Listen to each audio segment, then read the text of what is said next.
જ્યારે અહીંયાથી મોહમ્મદ સોહેલ પકડાયા હતા, अपना मौलवी જે પ્લાનિંગ કરતા હતા अपना जो हिंदूवादी नेताओं છે એના મારવા માટે, એના બારેમાં જો બ્રીફિંગ થઈ હતી એના અનુસંધાને આ ગુનાના અનુસંધાને પૂરી સુરત સિટીના ક્રાઇમ બ્રાન્ચ સતત જો બીજા આરોપીઓ માટે કામે લાગી હતી.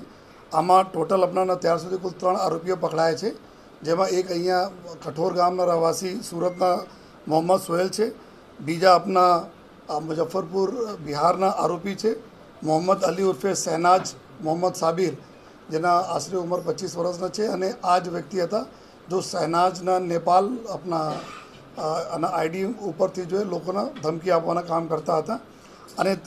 ત્રીજા આરોપી જો છે આ આરોપી છે શકીલ ઉર્ફે રજા સન ઓફ સત્તાર શેખ, એના 18 વર્ષથી ઉપરના ઉંમર છે જો એના જો મહારાષ્ટ્રના નાંદેડથી એના ધરપકડ કરવામાં આવેલી છે. अब એના જો પૂછપરછમાં જો એને રિમાન્ડો લેવામાં આવેલી અને એના પછી જો પૂછપરછમાં વધુ વિગતો જો બહાર આવી છે. આ તપાસ દરમિયાન એવું ફલિત થયા કે જો સોહેલ હતા, સોહેલ જો અહીંયાના રહેવાસી છે કઠોર ગામના, એના પાસે 2 ઇલેક્શન કાર્ડ અત્યાર સુધી રિકવર થયા અને અલગ અલગ જો એના એપિક નંબરો અલગ અલગ છે. જો જનરલી એક વ્યક્તિ અગર કંઈ से ઇલેક્શન કાર્ડ નવા લેતા હોય તો એક એપિક નંબર એક જ હોય છે, પરંતુ એના પાસે 2 એપિક નંબરવાળા ઇલેક્શન કાર્ડો મળ્યા, જેના અત્યારે તપાસના કામ ચાલુ છે જો એના ખરાઈ કરવાના. અને બીજા એના પાસેથી જન્મના 2 પ્રમાણપત્રો મળ્યા છે, એક આપણા સુરતના છે અને બીજા એક નવાપુર આપણા મહારાષ્ટ્રના છે. અને પછી જ્યારે બધા આરોપીઓના પૂછપરછ અલગ અલગ જો ક્રોસ કરવામાં આવે તો એમાં જો મોહમ્મદ શહેનાજ જો આમાં લહાન કરીને એક જગ્યા છે નેપાલમાં, જો આપણા ભારતના બોર્ડર ઉપર આવે છે, ત્યાં જો રેડીમેડ ગાર્મેન્ટના કામ કરતા હતા. એના મુઝફ્ફરપુરથી જ્યારે એના ધરપકડ કરવામાં આવી અને એના પછી જો એના તપાસોમાં નીકળ્યા જોઈએ કે આ જો પાક હેન્ડલર્સ જેટલા જો ડોગરના નામ સે અમે વાત કરતા હતા, તો ડોગરના આઈડેન્ટિટી બી અમે લોકો જો ઇસ્ટેબ્લિશ કરી છે, આ પાકિસ્તાની જ છે અને પાકિસ્તાની હેન્ડલર છે. અને આ ઘણા બધા એના નેટવર્ક જો દેશમાં ચાલે છે, જો ઘણા બધા બસ્ટિંગ પણ થઈ છે, અલગ અલગ સુરક્ષા એજન્સીઓ બસ્ટ પણ કરવામાં આવેલ છે.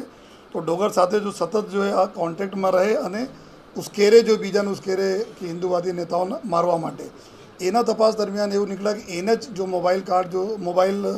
આપણા જો સેટ જો રિકવર કરવામાં આવી છે, આમાં 17 જેટલા મતલબ 17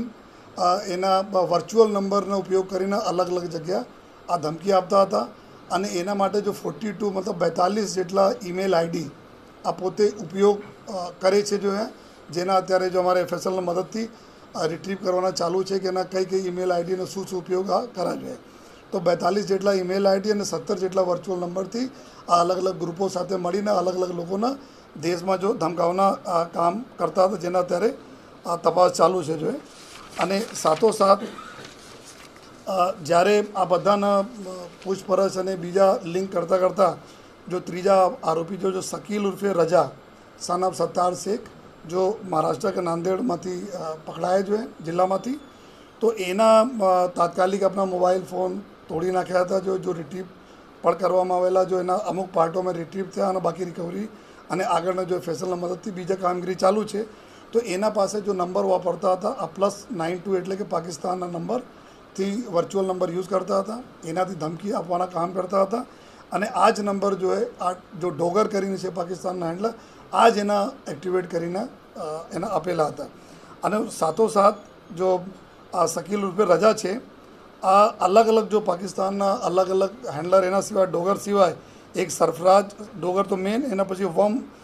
વકાસ સાદિક અને એક જસ બાપા, આ બધા લોકો બી અલગ અલગ જો હેન્ડલર છે એના સાથે બી સતત આ કોન્ટેક્ટમાં હતા. અને ફર્ધર જ્યારે એના તપાસોમાં એવી ચીજ ફલિત થઈ કે આ લોકો એક લેડી છે જો રાષ્ટ્રવાદી શેરની નામની બ્લોગર ચલાવે છે, શબનમ શેખ એના નામ છે, મુંબઈમાં, જે મુંબઈથી અયોધ્યા સુધી પેદલ યાત્રા પણ કરી લેતી. એના બી ધમકી આપી કે તમે મંદિરો જાઓ છો તો એના બી જાન સમાવી નાખવાની આ લોકો ધમકી આપી. એના સિવાય જો અત્યારે સુધી તપાસમાં જો નીકળ્યા છે કે એક સુરેશ રાજપૂત છે, આપણા સોશિયલ વર્ક કરનાર છે, સનાતન સંઘના અધ્યક્ષ ઉપદેશ રાણા, પછી નેશનલ પ્રેસિડેન્ટ શિવસેના હિન્દના નિશાંત શર્મા, પંજાબ શિવસેનાના અમિત અરોડા, બજરંગ દળ હિન્દુસ્તાન રાષ્ટ્રીય મહાસચિવ કુલદીપ સોની, નુપુર શર્મા ને ગ્રુપ કોલ મારફતે આ ધમકીઓ આપી છે એવા અત્યાર સુધી તપાસમાં જો નીકળ્યા છે, જો અમે લોકો અત્યારે વેરીફાઈ કરીએ છીએ. અને એના સિવાય જો આ લોકો જેટલા બી લોકો છે એના સાથે ઘણા બીજા લોકો બી નીકળવાની પૂરેપૂરી સંભાવના છે કે આ લોકો ગ્રુપ બનાવીને કેવી રીતે લોકોના ધમકી આપતા હતા. પ્રાથમિક તપાસમાં એવું નીકળે છે અત્યારે કે આ લોકો રાજ્યના અલગ દેશના અલગ અલગ રાજ્યોમાં બી જો મોડ્યુલ ચાલતા હતા એના સાથે બી આ લોકો સંકળાયેલા છે. જો આ આગે રિમાન્ડ અત્યાર સુધી 24 તારીખ તક રિમાન્ડ ઉપર છે. આ બે બીજા જો આરોપી પકડાયા છે અને जो पहला आरोपी पकड़ाया था आज रिमांड पूरी થાય છે तो फर्दर जो रिमांड में भी और चीज़ों बहुत सारी चीज़ों આમાં નીકળશે અને પૂરી સમગ્ર તપાસ में अलग अलग जो एजेंसी જેટલી કેન્દ્રીય એજન્સી છે અને સ્થાનિક પોલીસ અલગ અલગ રાજ્યોને આપણે સારી મદદ કરી રહી છે.